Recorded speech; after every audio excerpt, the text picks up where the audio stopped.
आशा करता हूँ आप सब बहुत अच्छे होंगे। मेरा नाम है सिद्धांत अग्निहोत्री, स्टडी IQ पे आपका बहुत बहुत स्वागत है। आज हम बात करेंगे दोस्तों, वीरों के वीर महाराणा प्रताप, भारत के वीर पुत्र महाराणा प्रताप। जब भी भारत के महान राजाओं की बात होती है, महाराणा प्रताप, महाराज शिवाजी, इन सबका नाम बहुत ही ऊपर आता है। अकबर की नाक में दम करने वाले जीते जी अकबर कभी भी महाराणा प्रताप को हरा नहीं पाया। 7.5 फुट के इनका कवच ही 72 किलो का था। इनका कवच 72 किलो का, इनकी तलवार ढाल को मिला लें तो पूरा 208 किलो का वेट कैरी करते थे और भारी भरकम शरीर था। राजा इनसे थर थर कांपते थे, अकबर इनसे थर थर कांपता था और अकबर भी इनकी बहुत रिस्पेक्ट करता था। महाराणा प्रताप का जब देहांत हुआ था तो अकबर भी रोया था। तो महाराणा प्रताप की आज हम बात करेंगे, एक ऐसे राजा जिन पे लोकगीत बने हैं, जिनके कविताएं बनी है। महान राजा, चित्तौड़ का सर जीते जी कभी झुकने नहीं दिया। आज हम इनकी बात करेंगे, बहुत मजा आने वाला है। तो चलिए दोस्तों आगे बढ़ते हैं। सिटी रिकनेक्ट मेरा फेसबुक पेज है, सिद्धांत अग्निहोत्री के नाम से मेरी फेसबुक प्रोफाइल है। दोनों ही जगह लेक्चर की PDF ले सकते हैं, सवाल भी पूछ सकते हैं। साथ ही साथ स्टडी IQ के टैबलेट और पेन ड्राइव कोर्सेस हर एग्जाम्स के लिए आते हैं। आप इन नंबर्स पर कॉल करिए, वेबसाइट विजिट करिए, आपको बहुत ज्यादा फायदा मिलेगा। तो अगर महाराणा प्रताप की बात करें तो इनका जन्म 9 मई 1540 में कुंभलगढ़ राजस्थान में हुआ था। अब राणा कुंभा के बारे में मैंने बताया था, राणा कुंभा ने ही कुंभलगढ़ फोर्ट को बनाया था, जिसको यूनेस्को वर्ल्ड हेरिटेज साइट अभी घोषित किया गया है 2013 में। अब दोस्तों, हाल ही में मैंने हिल फोर्ट्स ऑफ राजस्थान पे पूरा लेक्चर लिया है। यूनेस्को वर्ल्ड हेरिटेज साइट है वो, जिनको नहीं पता, भारत में जितनी भी यूनेस्को वर्ल्ड हेरिटेज साइट सबका मैं रिव्यू कर रहा हूं। आप जरूर देखिए, 22 लेक्चर हो चुके हैं। तो उसमें मैंने 6 फोर्ट्स का रिव्यू किया था, क्योंकि राजस्थान के 6 किलो को वर्ल्ड हेरिटेज साइट घोषित किया गया है। तो उसमें कुंभलगढ़ का फोर्ट भी था, जिसको जो राणा कुंभा ने बनाया था। राणा कुंभा एक तरीके से इनको फादर ऑफ फोर्ट्स कह सकते हैं। इन्होंने बहुत सारे किले बनाए, आधे से ज्यादा राजस्थान के किले तो इन्होंने ही बनाए। अब फोर्ट्स का कंसेप्ट बहुत ज्यादा इंपॉर्टेंट है, ये मैं आपको पहले ही बता चुका हूं कि अगर किलों को जीत लिया तो पूरे राज्य को जीत लिया। 1540 में महाराणा प्रताप का कुंभलगढ़ में ही जन्म होता है। इनके पिताजी का नाम उदय सिंह टू और इनकी माताजी का नाम रानी जीवंत कुंवर। उदय सिंह टू की 20 से ज्यादा पत्नियां थी और हम देखते हैं रानी जीवंत कंवर के ये बेटे थे। बहुत ही ताकतवर थे भैया। शुरू से ही ये एडमिनिस्ट्रेशन में इनका बड़ा ध्यान था। ये खेल भी राजा महाराजाओं वाला खेलते थे। बचपन में ही इन्होंने सारे गुण सीख लिए थे। तलवारबाजी सीख ली थी, कैसे एक राज्य को चलाना है वो सब कुछ सीख लिया था। अपने पिताजी के बहुत ही ज्यादा प्रिय थे। लेकिन उस समय 1540 में क्या चल रहा है? 1540 में दोस्तों, मुगल्स की हालत बहुत खराब है। हुमायूं को 1540 में भागना पड़ा। Battle of Chausa, battle of Kannauj के बाद शेरशाह सूरी ने खदेड़ दिया था। तो नॉर्थ में मैंने आपको बताया था, इस्लामिक इन्वेजन पे मेरे पूरे लेक्चर हैं। नॉर्थ में क्या हो रहा है? नॉर्थ में मुगलों की हालत बहुत ज्यादा टाइट है। लेकिन 1556 में जब अकबर आएगा, पहले तो हुमायूं आया। हुमायूं ने एक बार मतलब लास्ट अटेम्प्ट करने की कोशिश की कि भारत को दोबारा फतेह किया जा सके, और वो सफल हुआ। हुमायूं की बायोग्राफी मैंने रिव्यू किया, आप देख लीजिएगा। उसके बाद जब अकबर ने सत्ता संभाली 1556 के बाद, तो सब कुछ बदलने लगा। अकबर ने, अलाउद्दीन खिलजी के बाद अकबर एक ऐसा शासक था जिसने पूरे भारत को जीत लिया था। और अगर हम बात करते हैं इस्लामिक इन्वेडर्स की, तो एक अकबर ही ऐसा राजा है जिसकी बहुत रिस्पेक्ट की जाती है और की भी जानी चाहिए। अकबर एक बहुत ही टॉलरेंट राजा था। वो नहीं चाहता था खून खराबा हो, उसने ज्यादा खून खराबा किया भी नहीं। और हम ये देखते हैं कि जो भी उसने राज्य जीते, उसके बाद उन राजाओं को उसने राज्य वापस कर दिए। ये उसकी टैक्टिक्स थी। राजाओं को वापस कर दिए, बोला कि तुम हमारे अधीन हो और तुम अपने हिसाब से चलाओ। लेकिन उसके दामन पे भी दाग हैं।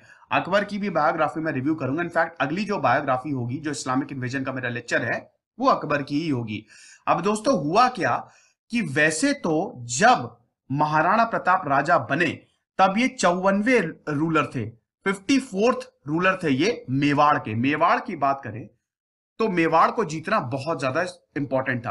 राजस्थान के वैसे बहुत सारे जो हम देखते हैं राज्य, वो अकबर के पास चले गए थे, लेकिन मेवाड़ नहीं गया था। मेवाड़ सबसे इंपॉर्टेंट था। मेवाड़ की कैपिटल थी चित्तौड़। अब मेवाड़ क्यों इंपॉर्टेंट था? क्योंकि जो भी बिजनेस होता था वो मेवाड़ से ही होता था। रास्ते में मेवाड़ पड़ता था। मेवाड़ में तो महाराणा प्रताप अपना मतलब यहां पे बैठे हुए थे कि हम तो बिल्कुल कोई बिजनेस नहीं करने देंगे, और बिजनेस करना भी है तो भैया हमसे तुमको गुजरना पड़ेगा, हमको अच्छा खासा पैसा दो।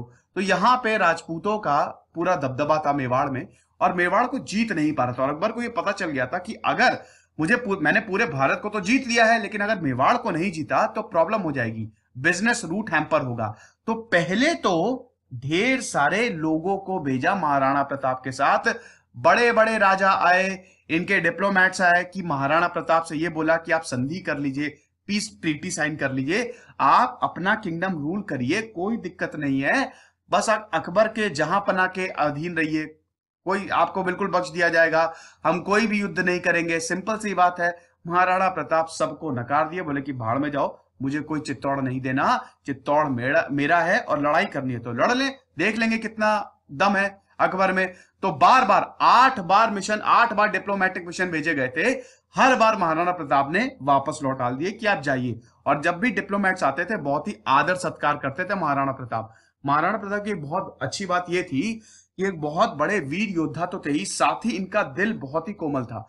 आपको बता दूं कि कभी भी किसी का तिरस्कार नहीं करते थे, हर किसी की बहुत ज्यादा इज्जत करते थे।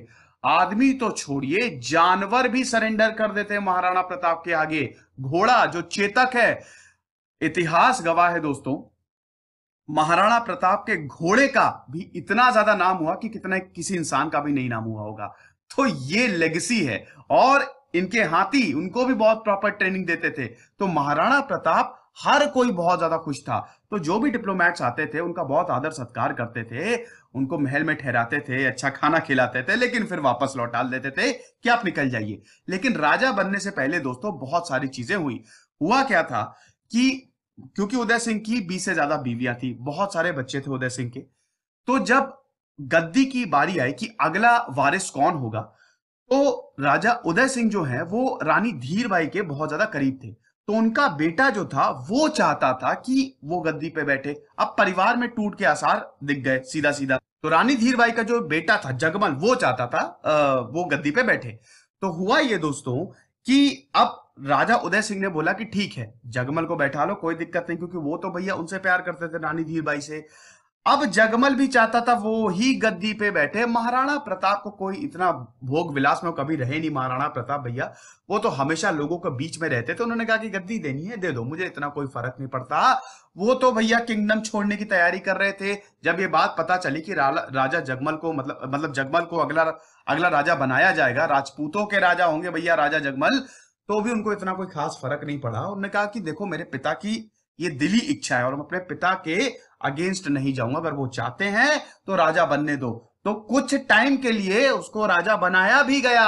लेकिन यहां पे जितने भी कोर्टियर्स थे उन्होंने बोला ऐसा बिल्कुल भी नहीं चलेगा, ये तो बर्बाद कर देगा, आपको ही देखना है। अब ऐसा इमेज ऐसी थी महाराणा प्रताप की कि लोगों के बीच में रहते थे वो, और सबको पता था कि क्या गजब की इनके एडमिनिस्ट्रेटिव स्किल्स है, इनके सामने कोई भी नहीं टिक पाएगा। तो महाराणा प्रताप का बहुत ज्यादा जरूरी था। अब दोस्तों एक इसमें मैं एक चीज बताना चाहता हूं, ये सब 1572 में हुआ।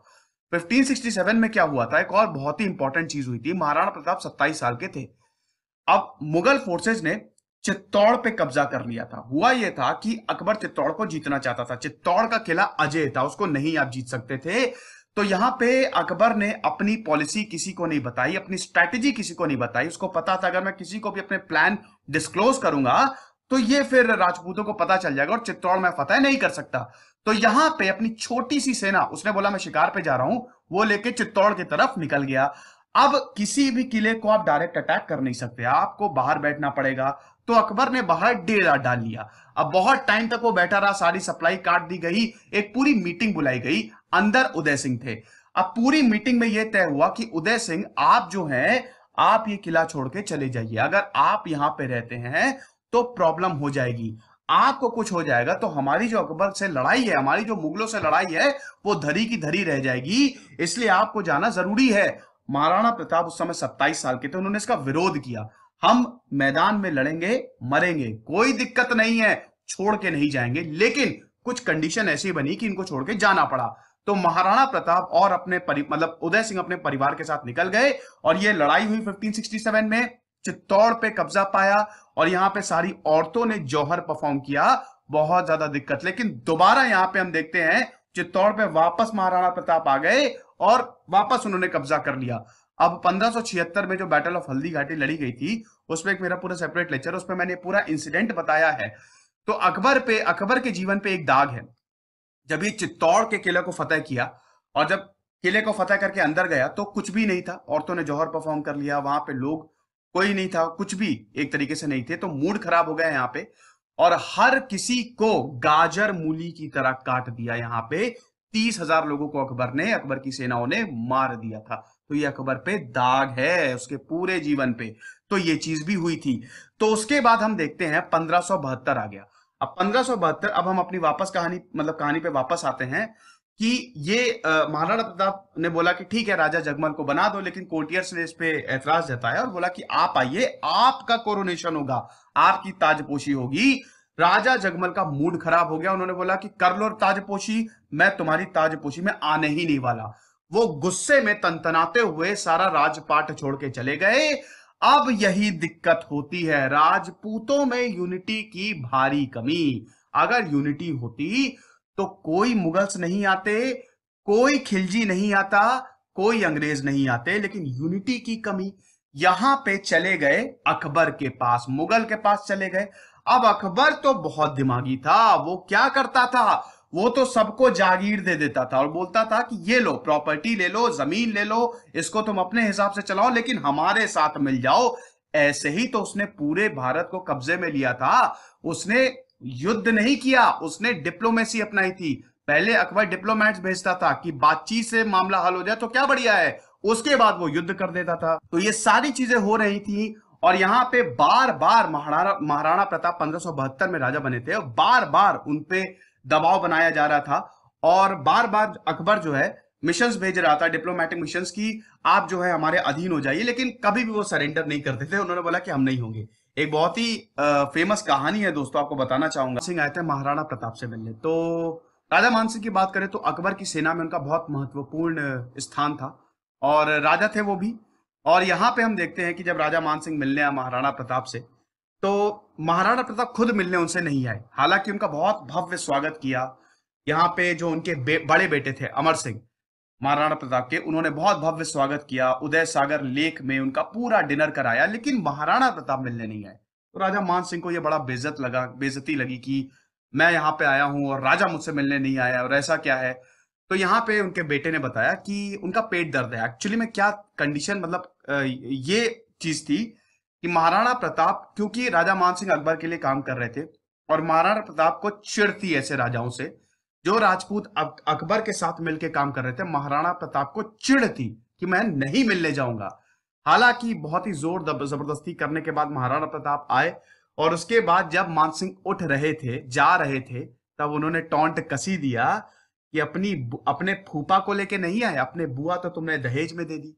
मतलब यहां पे हम देखते हैं कि अकबर क्या करता था। अकबर राजस्थान के क्षेत्रों को जब जीतता था तो वहां की जो रानियां होती थी उनसे शादी कर लेता था। ठीक है, मैरिटल अलायंस हो जाती थी और सब कुछ बढ़िया। तो अब तो रिश्तेदार हो गए। तो यहाँ पे राजा मान सिंह ने भी अपनी बुआ को अकबर को दे दिया था, तो ये टॉन्ट कस दिया था। तो खैर ये सारी चीजें हुई थी। अब दोस्तों 1573 आ गया।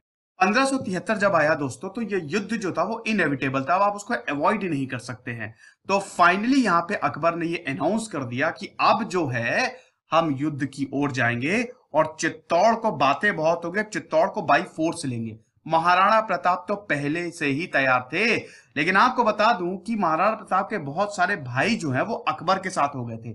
इनमें से एक इनका भाई शक्ति सिंह भी था, लेकिन बाद में शक्ति सिंह का पता नहीं क्या भाईचारा जागा, वो वापस महाराणा प्रताप के साथ आ गया और जो प्लान्स थे अकबर के वो महाराणा प्रताप को बता दिए। इवन युद्ध में भी जब महाराणा प्रताप के पीछे कुछ मुगल्स पड़े थे तो शक्ति सिंह गए और उनको मार दिया। तो हम यहाँ पे देखते हैं पहले तो भाई अकबर के साथ हुए, बाद में कुछ भाई वापस महाराणा प्रताप के साथ आ गए। बहरहाल ये सारी चीजें हुई और 1576 में finally battle of Haldi Ghati लड़ी गई। अब मुगलों की आर्मी तो दोस्तों बहुत ही ज्यादा ताकतवर थी। इस पे मेरा एक पूरा सेपरेट लेक्चर भी आप देख लीजिएगा। बहुत ही ज्यादा ताकतवर थी। यहाँ पे 1 लाख से ज्यादा मुगलों की सेना, बड़े बड़े वॉर एलिफेंट्स, हाथी, लेकिन यहां पे जज्बा जो था वो महाराणा प्रताप के साथ था। महाराणा प्रताप की सेना बहुत बड़ी नहीं थी, उनकी 20,000 की सेना थी और ज्यादा बड़ी सेना नहीं थी, लेकिन ये सेना का एक एक सोल्जर जो था, एक एक सिपाही जो था, वो 10 के बराबर था। और हम यहाँ पे देखते हैं ये famous battle of Haldi Ghati 1576 में लड़ी गई, 18 जून 1576 में। अब यहाँ पे हल्दी घाटी की बात करें दोस्तों, तो 1 किलोमीटर ही चौड़ी थी, ज्यादा बड़ी नहीं है वो घाटी। और हल्दी घाटी में आज भी आपको खून मिलेगा। अगर आप आज भी उसकी मिट्टी को देखेंगे तो उस मिट्टी में खून मिलता है। आज आप उस मिट्टी को खोदिए तो आपको तलवारें मिलेंगी। तो इतनी फियर्स बैटल थी।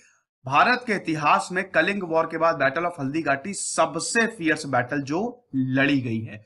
तो बैटल ऑफ हल्दी घाटी की बात करें तो 20,000 राजपूत के सामने थे 1 लाख से ज्यादा की मुगल सेना। अब अकबर यहां पे डायरेक्टली नहीं लड़ा। अकबर को पता था, देखिए अकबर की हाइट बहुत छोटी थी और यहां 7.5 फीट के महाराणा प्रताप इतने ज्यादा ताकतवर थे कि अकबर का एक सेनापति था बहलोल खान, वो बहुत, उसका नाम जो था वो काफी ज्यादा था और यहां पे समझ लीजिए कि उसने बहुत लोगों को मारा था और बड़ा ही टेरर था उसका। महाराणा प्रताप ने अपनी एक तलवार के वार से बहलोल खान के जो शरीर था उसको 2 टुकड़े में कर दिया। और जब उन्होंने तलवार का वार किया तो बहलोल खान तो 2 टुकड़े में हुआ ही हुआ, उसका घोड़ा भी 2 टुकड़े में हो गया। इतनी ज्यादा ताकत थी महाराणा प्रताप। तो पता था अगर अकबर महाराणा प्रताप के सामने आएगा तो अकबर गए काम से, वो बचेगा ही नहीं। तो उनकी तरफ से राजा मानसिंह लड़े थे, जो कि कमांडर इन चीफ थे अकबर की सेना के। तो यहां पे ये भीषण युद्ध होता है। महाराणा प्रताप को पता था कि अगर मुझे ये युद्ध जीतना है तो मुझे राजा मान सिंह को मारना ही पड़ेगा। अब इनका जो घोड़ा चेतक ने क्या गजब की लड़ाई लड़ी। चेतक के सामने ये आपको बता दूं कि महाराणा प्रताप घोड़ों के मुंह पे सूंड लगा देते थे, क्योंकि मुगल्स के पास बहुत बड़े बड़े हाथी थे। तो हाथी यहाँ पे कंफ्यूज हो जाते थे, ये घोड़े हैं कि हाथी हैं। तो यहां पे चेतक जो है वो सेंट्रल लाइन तोड़ते तोड़ते राजा मान सिंह की तरफ बढ़ा। अब यहां पे हम देखते हैं कि मुगल के जो हाथी थे, जो वॉर एलिफेंट्स थे, उनके आगे तलवार लगी होती थी। तो चेतक क्या है, चेतक का इसी में एक पैर भी कट गया था। तो यहां पे हम देखते हैं कि सामने था राजा मान सिंह का हाथी। चेतक दौड़ते दौड़ते आया और उसने हाथी पे छलांग लगाई। सोचिए, हाथी पे छलांग लगाई उसने। जो हाथी के दांत होते हैं वहां पे अपने पैरों को टिकाया और बहुत ही बड़ा भाला था यहां पे महाराणा प्रताप के पास। और महाराणा प्रताप ने पूरी जोर से उस भाले को फेंका। राजा मान सिंह 1 इंच बस बच गए, वरना राजा मान सिंह का काम तमाम हो जाता। लेकिन राजा मान सिंह का महावत मारा गया और यही एक डिसाइसिव पॉइंट था। उसके बाद सारे मुगल्स आ गए और महाराणा प्रताप फिर घायल भी हो गए थे युद्ध में। लेकिन यहां पे चेतक भागा, अपनी पूरी जान लगा के भागा। चेतक उसकी एक टांग कटी हुई थी, लेकिन उसके बावजूद भागा। सामने और पीछे 4-5 मुगल पड़े हुए हैं। सामने यह था कि एक बहुत बड़ा गड्ढा था, 25 फीट का गड्ढा वो लांग गया। सोचिए, 25 फीट का गड्ढा वो फांद गया। टांग उसकी कटी थी और महाराणा प्रताप को जब तक उसने एक सुरक्षित जगह पे नहीं पहुंचाया तब तक वो भागता रहा। और फिर चेतक ने अपने प्राण त्याग दिए, शहीद हो गया। बहुत रोए थे महाराणा प्रताप और जितने भी वहां पे सेना के लोग थे वो सबने सलाम किया था। आपको बता दूं कि यहाँ पे महाराणा प्रताप की सेना में एकमात्र मुस्लिम सरदार हकीम खां सूरी था। जब उसने ये देखा कि महाराणा प्रताप को मुगल मार रहे हैं तो हकीम खान सूरी ने अपनी जान की परवाह नहीं करते वो भिड़ गया, अकेले भिड़ गया वो 10-10 मुगल से। अपनी जान से हाथ उसको धोना पड़ा, लेकिन उसके बावजूद महाराणा प्रताप को वो बचा ले गया। तो महाराणा प्रताप की बात करें दोस्तों, ये कुछ इस तरीके की कुछ इनकी कहानी थी। लेकिन battle of Haldi Ghati indecisive थी, ना ही इसमें अकबर जीता ना ही महाराणा प्रताप जीते, ये इनडिसाइसिव। हालांकि अगर आप बहुत सारे सोर्स देखेंगे तो उसमें मुगल की ही विक्ट्री बताई जाती है। और महाराणा प्रताप ने यह शपथ ले ली बैटल ऑफ हल्दी घाटी के बाद कि जब तक मैं चित्तौड़ को नहीं जीतूंगा तब तक मैं जमीन पे सोऊंगा और मैं घास की रोटियां खाऊंगा, मैं चांदी के बर्तन को भी इस्तेमाल नहीं करूंगा। और उसके बाद अगले 20 साल 1576 से लेकर 1596 तक चित्तौड़ की फतेह में लगा दिए। अकबर बार बार कोशिश कर रहा था, क्योंकि चित्तौड़ तो उसके पास आया नहीं था, बार बार कोशिश कर रहा था कि चित्तौड़ को जीत सके, लेकिन अकबर जीत ही नहीं पाया। और अकबर महाराणा प्रताप को भी मार नहीं सका। लेकिन अकबर महाराणा प्रताप की बहुत इज्जत करता था, यही तो खासियत थी अकबर में, वो अपने दुश्मन की भी बहुत ज्यादा इज्जत करता था। अकबर ने, आपको बता दूं कि अकबर ने अपने गुप्तचर को छोड़ दिया। तब महाराणा प्रताप ऐसे जंगलों में भटक रहे थे, उन्होंने अपनी सेना बना ली, भिल्स की सेना बना ली, ठीक है। वहां पे जंगलों में भटक रहे थे, घास की रोटियां खाते थे। एक ऐसे ही इंसिडेंट है दोस्तों। एक बार क्या हुआ था कि महाराणा प्रताप के जो बेटे थे, वो घास की रोटी खा रही थी, छोटे थे वो, तो उनकी जो रोटी थी वो एक कुत्ता लेके भाग गया। अब जब ऐसा हुआ तो वो बच्चा जो है वो बहुत रोने लगा, तो महाराणा प्रताप को इतना दुख हुआ, अंदर से इतना ज्यादा उनको गुस्सा आया कि क्या इसी राजपाट के लिए मैं लड़ रहा हूं। और उन्हें अपने आप को कोसा, उन्होंने कहा कि क्यों मैं लड़ रहा हूं, क्यों ऐसे राजपाट के लिए, सब मेरी वजह से हुआ है, ना ये राजपाट होता और ना ऐसी कंडीशन होती। तब उनका मन डगमगाया थोड़ा और उन्होंने अकबर को एक चिट्ठी लिख दी।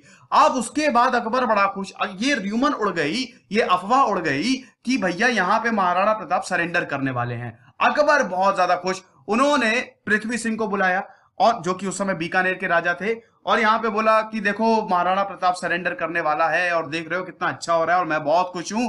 लेकिन यहाँ पे पृथ्वी सिंह ने फिर हम देखते हैं पृथ्वीराज राठौर ने यहाँ पे महाराणा प्रताप को चिट्ठी लिखी और उन्होंने बोला कि आप वाकई क्या ऐसा करने वाले हैं, ये तो फिर हमारे लिए बहुत खराब होगा, हमारी तो रूह कांप गई जब हमने सुना कि आप सरेंडर करने वाले हैं। महाराणा प्रताप दोबारा अपने फॉर्म में आए, उन्होंने बोला अरे कभी नहीं, शेर सियारों के सामने कभी नहीं झुकता। तो महाराणा प्रताप कभी नहीं झुके, वो लड़ते रहे। उसके बाद दोस्तों अगले 20 सालों तक गोरिल्ला वॉर्स उन्होंने किया, छापामार युद्ध किए, जंगलों में आते, सेना को मार के, मुगल की सेना को मार के भाग जाते। अकबर बहुत ज्यादा परेशान हो गया था, अकबर ने बहुत कोशिश की थी, अकबर ने अपने गुप्तचर भी छोड़ दिए थे कि देखो महाराणा प्रताप क्या कर रहे हैं और क्या उनकी स्ट्रैटेजी है। तो अकबर को इनके गुप्तचर आके ये बताते थे कि हमने ये देखा कि वो घास की रोटियां खा रहे हैं, उनके पास कुछ नहीं है एक तरीके से, लेकिन फिर भी परिवार बहुत ज्यादा खुश है। अकबर को खुद ये रियलाइज हुआ कि इतने महान इंसान है महाराणा प्रताप की इज्जत के लिए, अपनी नाक के लिए वो अपना कभी भी सर नहीं झुकाएंगे, ऐसे योद्धा को मेरा भी सलाम। तो अकबर भी उनकी बहुत ज्यादा रिस्पेक्ट करता था। तो हम यहाँ पे देखते हैं जैसे जैसे वक्त आगे बढ़ा, यहाँ पे महाराणा प्रताप के पास इतने पैसे नहीं थे, पैसे खत्म होते गए, पैसे से आप युद्ध लड़ेंगे, आर्मी भी नहीं थी, लेकिन उनके पास हौसला था। फिर यहाँ पे 1582 आते आते उन्होंने काफी ज्यादा रीजन्स को गेन कर लिया था, मतलब काफी ज्यादा जो रीजन्स थे उनको जीत भी लिया था, जिसमें गोगुंडा, कुंभलगढ़, उदयपुर था, इन सारे रीजन्स को जीत लिया था। लेकिन अकबर कभी भी महाराणा प्रताप को हरा नहीं पाया। तो एक तरीके से काफी जो एरिया थे वो महाराणा प्रताप के कंट्रोल में आ गए थे। और उसके बाद ऐसा बोला जाता है कि एक दिन महाराणा प्रताप शिकार कर रहे थे, शेर के शिकार करते करते ये घायल हो गए थे, और जब ये घायल हो गए थे उसी उसी के दौरान इनको जो चोट थी वो इतनी ज्यादा गंभीर थी कि 56 साल की उम्र में 1597 में महाराणा प्रताप स्वर्ग से धार गए। और जब ये बात अकबर को पता चली तो अकबर उनकी मौत पे रोया। सोचिए, अकबर उनकी मौत पे रोया, बहुत दुख हुआ और चिट्ठी लिख दी, उसमें बहुत तारीफ की महाराणा प्रताप की। तो ये सारी चीजें हुई। और जैसे ही महाराणा प्रताप का देहांत होता है, उनके सबसे बड़े बेटे अमर सिंह ने सत्ता संभाली। अमर सिंह अगले राजा हुए, मेवाड़ की थ्रोन पे वो बैठे। तो जीते जी कभी भी अकबर चित्तौड़ को जीत ही नहीं पाया और वेस्टर्न मेवाड़ पे पूरा कंट्रोल महाराणा प्रताप का हो गया था। तो ये लेक्चर था। आई होप आपको वीरों के वीर महाराणा प्रताप का लेक्चर पसंद आया होगा। खुश रहिए, पढ़ते रहिए। दिस इज सिद्धांत अग्निहोत्री साइनिंग ऑफ।